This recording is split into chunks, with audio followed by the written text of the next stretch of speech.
నియోజకవర్గంలో మచిలీపట్నం పార్లమెంట్ అభ్యర్థిగా అభివృద్ధి కాముకులు యువ నాయకుడు కొల్లు రవీంద్ర గారు, వారితో పాటు మాజీ పార్లమెంటు సభ్యులు పెద్దలు కొనకళ్ళ నారాయణరావు గారు, ఊరగడ్డ వేదవ్యాస్ గారు, అత్యున్నత మహారెడ్డి తెలుగుదేశం పార్టీ ఉదయం 8 గంటల నుంచి మా నాయకుల యొక్క నామినేషన్లో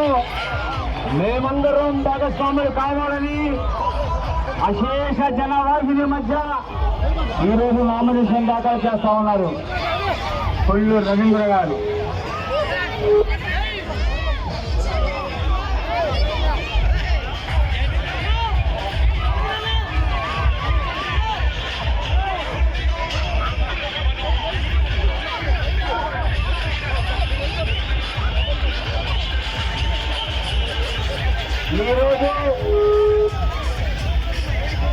ఈరోజు తెలుగుదేశం పార్టీ, జనసేన, బీజేపీ బలపరిచే